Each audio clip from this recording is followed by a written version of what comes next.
நாங்கள் இங்கே மயில்மார்க் சம்பாராவ நிறுவனத்தினர் இங்கே குழுமி இருக்கோங்க. நாங்கள் ஒரு 60 வருஷமாக மயில்மார்க் சம்பாராவையை இயற்கையான முறையிலையும் பாரம்பரியமான முறையிலும் 2வது 3வது தலைமுறையாக தயாரித்து இங்கே 4 மாநிலங்களுக்கு நாங்கள் சப்ளை செய்துட்டு வந்துட்டுருக்கோங்க. இப்போ கடந்த சில தினங்களுக்கு முன்னாடி ஒரு ரவிகாந்துங்கிறவன் ஒரு பொய்யான வழக்கை தொடர்ந்து அதன் பின்னணியாக ஒரு போலியான வீடியோவையும் தயாரித்து சமூக வலைதளங்களில் போட்டுட்டு அதை பரப்பி மக்களிடையே குழப்பத்தையும் அச்சத்தையும் உண்டு பண்ணிட்டானுங்க. அதற்கு அந்த வழக்கானது கடந்த 7ஆம் தேதி மாண்புமிகு நீதியரசர் முன்னால விசாரணைக்கு அது அந்த வழக்கு ஜோடிக்கப்பட்ட பொய்யான வழக்கு என்று நிரூபணமாகிவிட்டது. அதற்குண்டான ஆர்டர் காப்பி எங்ககிட்ட இருக்குங்க. மேற்படி ரவிகாந்த் பொய்யான வீடியோவை பொதுமக்களிடையே பரப்புனதுக்காக நாங்கள் கோயம்புத்தூர் சிட்டி கமிஷனர்கிட்ட அவன் மேலே குற்றவியல் நடவடிக்கை எடுக்க சொல்லி அவன் மேலே எஃப்ஐஆர் போட சொல்லி நாங்கள் வலியுறுத்தி வருகின்றோம்.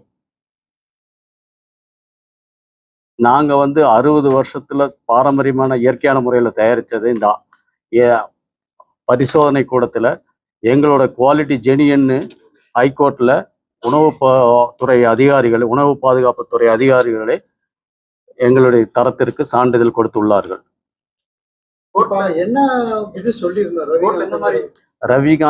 ரவிகாந்துங்கிறவன் எங்களுடைய பொருளில் வேதியியல் பொருள்கள் கலந்துருக்கு அப்படின்னு சொல்லி ஒரு பொய்யான வழக்கு போட்டிருந்தாங்க.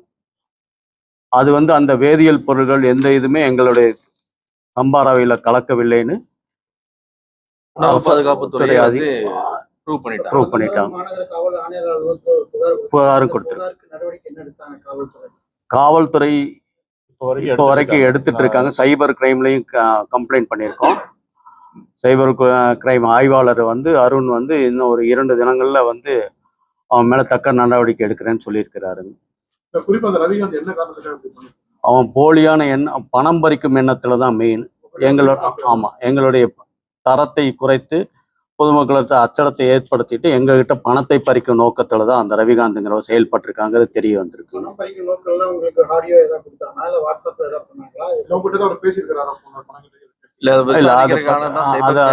அது விசாரிக்கிறதுக்காக தான் சைபர் கிரைம்ல வர சொன்னது. அவன் வராம தலைமறைவாயிட்டாங்க. அது விசாரித்த பின்புதான் தெரிய வருங்க. அதுல 100% அப்படியா அந்த காரணமும் இருக்கலாம்ங்கிறது தான் எங்களுடைய ஆமா சொல்லியிருக்கோம். சக போட்டியாளர் ஒருவனுடைய தூண்டுதலின் பேர்ல தான் இதை ரவிகாந்த் பண்ணியிருக்கான். அவனுக்கு அவன் அந்த பணம் பறிக்கும் மோட்டிவும் அதையும் சேர்த்து வச்சு பண்றாங்கிறது எங்களுடைய எண்ணம்.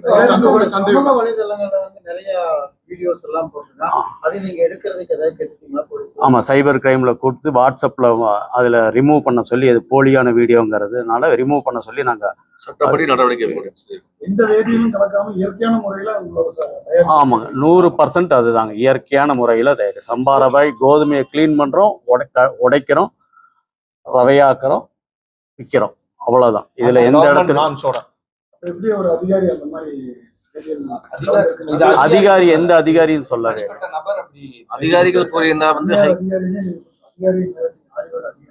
அது அவங்க வாங்கி அந்த பொய்யான வழக்கு போட்டிருக்காங்க.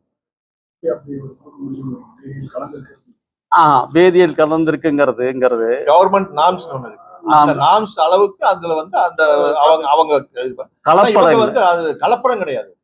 அந்த அளவு அந்த இயற்கை நச்சு இயற்கை கழிவுகள் அந்த அளவு இருக்கலாங்கிறத அவங்க அதிகப்படுத்தி கேட்டு வாங்கியிருக்காங்க. உதாரணத்துக்கு திராட்சை பழத்து மேல தெரிவிக்கப்படுற மருந்துடைய அளவுகோல் இருக்கு.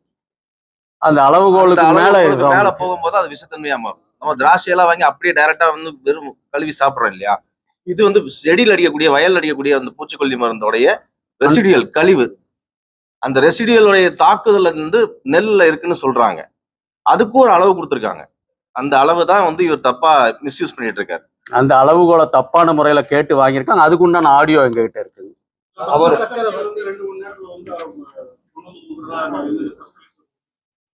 எப்படி எப்படி ஆமா அவரை வர கடந்த சொல்லி 24ஆம் தேதி வந்து அவங்கள வந்து ஆஜர்படுத்த சொல்லி சம்மன் வச்சிருந்தாங்க. அவர் வந்தாரு, வந்து 2 ஸ்டேஷன் கடைவீதி B1 போலீஸ் ஸ்டேஷனுக்கு வந்தாரு, கமிஷனர் ஆபீஸ் சைபர் கிரைமுக்கு வந்தாரு. ஆனா வந்த இடத்துல வந்தாரா இல்லையாங்கிறதே தெரியல. அவரோட வக்கீல் மட்டும் வந்தாரு, வந்துட்டு அவங்க வந்து போன் சுவிட்ச் ஆஃப் போன் பண்ணிட்டு சுவிட்ச் ஆஃப் தலைவர் பண்ணிட்டு அவர் போயிட்டாருன்னு சொல்லிட்டு வக்கீலும் கிளம்பி போயிட்டாரு. கோர்ட்ல இந்த மாதிரி ஆர்டர் சொல்லுங்க. கோர்ட்ல வந்து எங்களை தேர்ட் ரெஸ்பாண்டண்டா போட்டிருக்காங்க மிஸ்டர் பொன்முருகன் தால் மில்லுக்கு. பொன்முருகன் தால் மில்லோட ஆய்வறிக்கப்படி அவங்க வந்து கிளீன்டு ஹேண்ட்ஸ்ன்னு போட்டு கொடுத்துட்டாங்க. அப்புறம் இது வந்து senior counsel Srinath Sreedevan appear ஆனதுல வந்து சேம் அட்ரஸ்ல ரிப்பீட்டடாக போட்டு அது அட்ரஸ் போலியான அட்ரஸ்ன்னு தெரிய வந்து இது வந்து ஒரு ஜோடிக்கப்பட்ட வழக்குங்கிறது இந்த வழக்குக்கு முகாந்திரமே இல்லைன்னு சொல்லி அவர் கொடுத்திருக்காரு, நீதி சக்கரவர்த்தி கொடுத்திருக்கிறாரு. டிஸ்போஸ் பண்ணி ஹைகோர்ட் ஆர்டர் ஹைகோர்ட்ல டிஸ்போஸ் பண்ணி இதை வச்சுதான் நாங்க வந்து கோவை மாநகர காவல் ஆணையர்கிட்ட எஃப்ஐஆர் போட சொல்லி போட FIR சொல்லி போட இது சொல்லி பண்ணோம். சமூக வலைதளங்களை பதிவு கண்டிப்பா நிறைய பாதிச்சு. ஆனா அதுல வாடிக்கையாளர்கள் வந்து எங்க மேல முழு நம்பிக்கை வச்சிருக்கிறதுனால அந்த கேள்விகளோட கம்மியா இருக்கு. எங்களோட தயாரிப்புகளை வாங்கிட்டு போயிடுறாங்க. இது உண்மையா அப்படின்னு மக்கள் கேட்டுட்டு இதை நம்பல. மக்கள் அதை நம்பாம மக்களுக்கு எங்களை தெரியும், 60 வருஷமா எங்களுக்கு தெரியும். வாடிக்கையாளர்களுக்கு என்ன மாதிரி விளக்கங்கள் நீங்க கொடுக்குறீங்க? இது வந்து ஒரு போலியான வீடியோ, தனிப்பட்ட நபர் ஜோடிக்கப்பட்ட வழக்கு, ஒரு போலியான வீடியோங்கிறத அவங்களுக்கு நிரூபித்து நம்ம அந்த காவல்துறை ஆணையரையும் ஹைகோர்ட்டோட ஆர்டரையும் காமிக்கிறோம். அவங்க அதை ஏற்றுக்கொள்ள. நிறைய நிறுவனம் பயன்படுத்தி தயாரிப்பு இருக்கு. ஆமா, குறிப்பா உங்களை தயார் இது பண்றதுக்கு என்ன காரணம்? இதற்கு முழுமையான காரணம் என்னன்னா, நாங்க தான் இந்த சம்பாரவையோட 90 விழுக்காடு சதவீதம் நாங்க வச்சிருக்கோம். மீதி அத்தனை மில்லுமே அந்த 10% தான் வச்சிருக்கிறாங்க. அப்போ அவங்களுக்குள்ள அந்த போட்டி மனப்பான்மை அது நிறைய இருக்குது. இந்த சம்பவத்துக்கு முன்னாடி உங்களுக்கு ஏதாவது போன் பண்ணாரு? ரவிகாந்த்ங்கிறவர் இல்லை, போன் பண்ணலை, எது கான்டாக்ட் நாங்க அவரை பார்க்கணும்னு முயற்சித்தோம். அன்னைக்கு தப்பிச்சு ஓடிட்டாரு. எதற்காக இல்ல, யாரும் தெரியாத ஒரு முகம் தெரியாத ஒரு போலி நபரை வச்சுட்டு நான் எப்படி இத்தனை 60 வருட பாரம்பரியத்தை வந்து ஒருத்தர் அழிக்கணும்னு நினைக்கிறாரு இல்லையா? அதுக்காக நாங்க பார்க்கணும். நாங்க கமிஷனர் ஆபீஸ்க்குள்ள தான் இருக்கிறோம். இத்தனைக்கும் கமிஷனர் ஆபீஸ்ல உட்கார்ந்துருக்கோம் சைபர் கிரைம்ல. அவர் வந்தவர் வெளியில போய் டீ சாப்பிட்டு வரேன்ட்டு போனாருன்னு சொல்லி இவங்களா சொல்றாங்க. அந்த அவர் வக்கீல் சொல்றாரு போனவர் போன் சுவிட்ச் ஆஃப் பண்ணிட்டு ஓடிட்டாருன்னு சொல்றாங்க. இது வரைக்கும் எங்களுக்கு தெரியல, முகம் தெரியல. அது தோராயமா நாங்க சொல்லியிருக்கோம் இவர் தான் அப்படின்னு. ஏன்னா புதுசா வரப்போறவங்க திடீர்னு விளம்பரம் நிறைய கொடுக்குறாங்க, இலவசம் கொடுக்குறாங்க. எங்களோட நலம் விரும்பாத ஆசாமிகள்னு வச்சுக்கோங்களேன். இப்பதான் வர்றாங்க அவங்க இந்த துறைக்கு, இப்பதான் வரப்போறாங்க. அது மக்களுக்கே தெரியும் புதுசா வரவங்க யாருன்னு கண்டுபிடிச்சிருப்பாங்க. வாடிக்கையாளரோட பேர் ஆதரவோட எங்களோட வியாபாரம் எந்த இடத்துலயுமே குறையவே குறையல. அது வியாபாரிகளுக்கு குறையல. எந்த நாங்க கொடுக்கிற இடத்துல விளக்கத்தினாலையும் நாங்க வச்சிருக்கிற இந்த அவங்களுக்கும் எங்க தரத்து மேல இருக்கிற நம்பிக்கைனால 1% கூட எங்களுக்கு குறைய. கஸ்டமர் வர்றாங்க, அவங்களே சொல்றாங்க, அவங்களே கேக்குறாங்க, அவங்களே அதுக்கு வந்து இதெல்லாம் வர்றதாங்க அப்படின்னு சொல்லிட்டு அவங்களே அப்படியே சால்வ் பண்ணிக்கிறாங்க. சார் மயில்மார்க்கெட் பொறுத்தவரைக்கும் சம்பவம் மட்டும் நிறைய பண்றீங்க. ஆமா, குறிப்பா சம்பவம் மட்டும் தான் டார்கெட் பண்றோம். முக்கியமா அவங்களுடைய குறிக்கோள் அது சம்பாரவை மட்டும். ஆமா, ஐஎஸ்ஓ ISO QA சர்டிபிகேஷன் எல்லாமே இருக்கு. இப்ப எங்க ப்ராடக்ட்லயே வந்து ஒரு QR கோட நாங்க ஃபிக்ஸ் பண்ணிருக்கோம். பொதுமக்கள் அதை பார்த்தே தெரிஞ்சுக்கலாம் என்னென்ன எங்களுடைய பேராமீட்டர்ஸ் எல்லா லேப்லயும் அங்கீகரிக்கப்பட்ட ஒரு பேராமீட்டர்ஸோட தான் எங்களோட தயாரிக்க. அதாவது எங்களோட ஒரு கெப்பாசிட்டி ஒரு அளவு இருக்குதுன்னு வைங்களேன். அந்த அளவுக்கு உண்டான இது லேப் ரிப்போர்ட்டை எடுத்திருக்கிறோம். ஒரு மாதத்திற்கு தேவையான அளவு, அந்த ஒரு மாதத்திற்கு உண்டான தேவையான அளவு வந்து QR கோட் ஸ்கேன்ல பின்னாடி பேக்கெட்டுக்கு பின்னாடி QR கோட் போட்டிருக்கோம். அதை ஸ்கேன் பண்ணாலே உங்களுக்கு மத்திய மாநில அரசோட ஆய்வக ரிப்போர்ட் வந்துடும். உங்களுக்கு மாத்திக்கிட்டே இருப்போம், ஒவ்வொரு மாசமும் மாத்திக்கிட்டே இருப்போம். கோரிக்கை வந்து ரவிகாந்தை வந்து கைது பண்ற சொல்லி மக்களுக்கு வந்து இது வந்து பெரிய விஷயம். அதுக்காக தான் இந்த பிரஸ் மீட்டை வச்சிருக்கோம். மக்கள் வந்து இது ஒரு போலியான வீடியோ, ஒரு போலியான செய்தின்னு தெரியணும். இல்ல, அவனுக்கு போலியான சான்றிதழ் கொடுத்தாங்க இல்லைங்க அந்த மருத்துவமனை, அந்த பெயர் சொல்ல விரும்பல, அந்த மருத்துவமனை மேல நாங்க ஒரு ரெஃபர்மேஷன் போட்டிருக்கோங்க, நோட்டீஸ் அனுப்பிச்சிருக்கோம். அவங்க இன்னும் ரிப்ளை அனுப்பலைங்க.